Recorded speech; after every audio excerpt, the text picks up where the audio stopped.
যিনি বলেছেন আমার জানাজা পড়বেন না, উনি তো আমার আগে আল্লাহ ওনাকে নিয়ে যেতে পারে। আমার সেই আল্লাহকে পাওয়ার পথে আমার একটা রাস্তা আছে, সেই রাস্তাটা হলো আহলে সুন্নাত ওয়াল জামাত। এটা আলেম যাদেরকে বলেন, যারা এইসব কথা বলছে তারা জামাতের লোক,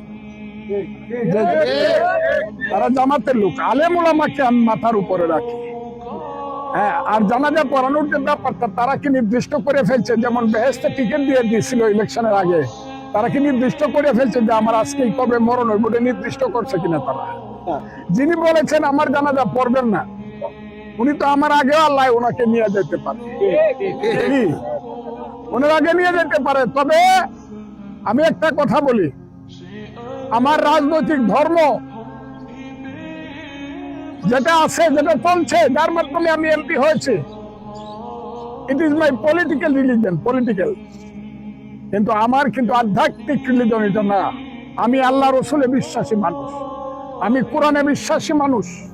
আমি সেই আল্লাহ রসুল এবং কোরআন, আমার দিনের নবী সাল্লাল্লাহু আলাইহি সাল্লামকে স্মরণ রেখে আল্লাহর নামে আমি বলছি, আমার মৃত্যু যদি হয়, মৃত্যুর আগেই আমি যেদিন রাজনীতি ছেড়ে দিব, আমার একটা বয়সে আমি আগেই বলেছি আর ইলেকশন আমি করব না, আমি যেদিন রাজনীতি ছেড়ে দিব, আমার সে আল্লাহকে পাওয়ার পথে আমার একটা রাস্তা আছে, সেই রাস্তাটা হলো আহলে সুন্নাত ওয়াল জামাত। কথাটা খুব ক্লিয়ার আমার। আমি সুফিবাদী লাইনের মানুষ, এটা খুব ক্লিয়ার, সবাইকে জানায় রাখতেছি। সংসদে আমাকে সময় দেওয়া হয় নাই বলে যে মাজার উৎখাত করার যে ওয়াহাবিদের যে চক্রান্ত, সেই চক্রান্তের বিরুদ্ধে আমি কথা বলতেই পারি নাই। সেই কথাটা আমার খুব নির্দিষ্ট কথা ছিল। আমি বলতে চাই, এই দেশে যতদিন ওলিয়া উলিয়া গাউস কুতুব দরবেশ থাকবে, যতদিন হযরত শাহজালাল শাহপরানরা থাকবে, যতদিন গেসুদরাজ থেকে যারা থাকবে, যখন নাসিরউদ্দিন শাহ পর্যন্ত, যতদিন এই দেশে ওলিয়া উলিয়া গাউস কুতুবরা থাকবে, আমি জানি, আমি বংশানুক্রমিক ভাবে আহলে সুন্নাতুল জামাতের মানুষ।